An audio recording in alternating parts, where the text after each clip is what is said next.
Chris Paul just made his first career NBA Finals, and right now is the best time to win the championship, as now Giannis is listed as questionable for playing the game today. However, though, Chris Paul has gotten a lot of slander in the past couple months. I seriously don't know where it's come from.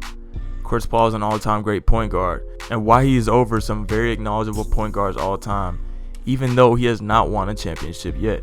When talking about all-time point guards, people love to bring up championships. Magic won 5, Curry won 3. They always think that winning a championship is your route to being an all-time great. Now, as winning a championship does a lot for your legacy because people generally gain respect for you, I don't think it should be as big of a thing as it is shown to be. Chris Paul was an all-time great point guard, no matter if he ever got to the finals or not. So first of all, let's start on the winning championships part. I think this is one of the biggest misconceptions, in that Chris Paul is a choker and he just didn't win championships. In the end of the day, all the times when Chris Paul had the best possible team around him, they weren't a championship level team and they weren't supposed to come out of their conference, let alone win the finals. So for all those people that are saying Isaiah Thomas is higher all time because he has 2 championships, Isaiah Thomas was a favorite in one of those seasons. Chris Paul, or a Chris Paul led team, has never been a championship favorite. Even this season they weren't. Okay, let's get straight into it. In 2012, Chris Paul joins the Clippers. First year he was there, OKC was the favorites to win the title. Miami was the actual champion. Again, Chris Paul was not the favorite. 2013, next season, they weren't the favorite. 2014, the very next season, they weren't the favorite to get to the finals or come out the West. In 2015, obviously they weren't the favorite. Cleveland was a favorite. And not only that, they didn't come out the West because the Golden State Warriors were just a better team, a stronger team, and Chris Paul even dealt with injuries between these couple years that I'm talking about. In 2016, Golden State was a favorite. At what time was Chris Paul supposed to win a championship? It don't make sense. So look, in the end of the day, I understand the Magic Johnson and Stephen Curry argument, as in they have more championships than Chris Paul. Because simply enough, at their peak, Magic Johnson and Stephen Curry were better players than Chris Paul, both statistically and I guess how they won championships. However, though, I don't understand the argument for Isaiah Thomas being over Chris Paul with those championships. People act like Isaiah Thomas was the only reason those Pistons teams won championships. And Isaiah Thomas in some games wasn't even the best player on his team, not even the most impactful player on his team. Isaiah Thomas is still an all-time great point guard, and he's still obviously a top 10 point guard ever.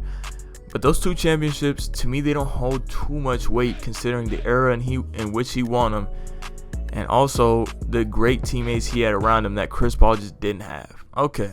But let's get into the next part, where people say Chris Paul is a choker in the playoffs. So all of these stats are from 2010 to 2020. Chris Paul in crunch time from 2010 to 2020, he shoots 43% from the field on 49 attempts, 40% from 3, and a 56% true shooting percentage. And he's a very solid playoff performer when it comes to clutch situations. Obviously, when we compare him to other all-time greats like LeBron James in the clutch is ridiculous. You know, he shoots 50% from the field, 50% from 3, 60% true shooting percentage. He's ridiculous.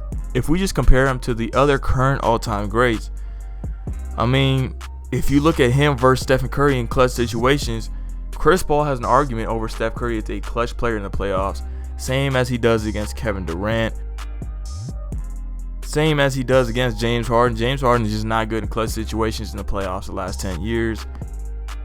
And he does against Russell Westbrook, against Damian Lillard. Like, he has an argument over so many players above Paul George, as in being a more clutch player this past decade. So when people say that Chris Paul is a choker in the playoffs, yeah, his team is.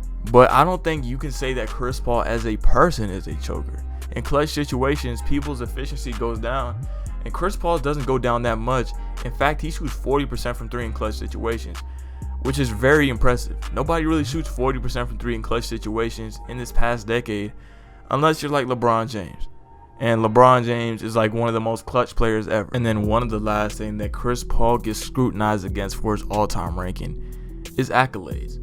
He hasn't won an MVP. He hasn't won a DPOY. Obviously, he hasn't won a championship or finals MVP. To me, accolades are so overrated. And look, I love Kobe Bryant, but I'm going to use him as an example here. Kobe Bryant has 12 all-defensive teams. Now, 12 all-defensive teams is more than Michael Jordan, more than LeBron James. And those are two people that he wasn't a better defender than. In his peak, Kobe Bryant was an amazing defender. Yes, he deserved 6 of those all-defensive teams.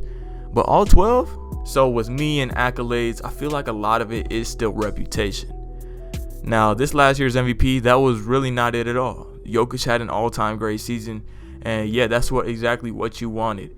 But when you're talking about like Defensive Player of the Year, I mean, sometimes reputation does play a lot in that. Draymond Green this season got more Defensive Player of the Year votes than Bam Adebayo. That's definitely reputation. So to me, accolades are very overrated.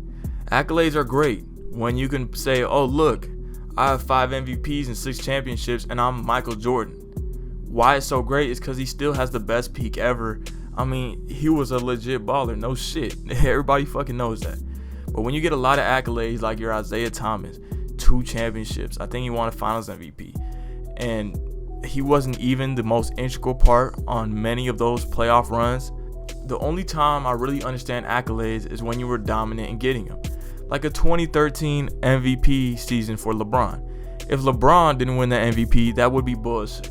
But he did, and that was one of the best seasons ever as in peak.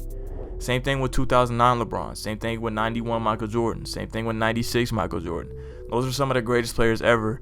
And yeah, that accolade as getting that MVP and Finals MVP as they did in those seasons, that's important. But, I mean, when you do it as Isaiah Thomas, it's just not the same as doing it as your LeBron James or Michael Jordan. But so anyway, as he stacks up as a point guard, Chris Paul is a top 5 point guard ever. It goes Magic Johnson at the top, Stephen Curry, who will pass Magic soon, as 2nd overall for all-time point guards. Then it goes Oscar Robertson, Steve Nash, who had a greater playmaking peak, and then Chris Paul. Chris Paul, if he wins this championship, for a lot of people, it'll move him up a lot on the all-time rankings. And it would me too, just because it gains some respect as winning a championship. But let's not let that define Chris Paul's career. Chris Paul's had a Hall of Fame, obviously first ballot Hall of Fame career already, and a top 5 point guard career ever already without a championship. But yeah, today the Suns and the Bucks play. We're going to see who wins that game. I'm looking forward to it. But y'all, make sure to like and subscribe. We 30 followers away from 2.3K.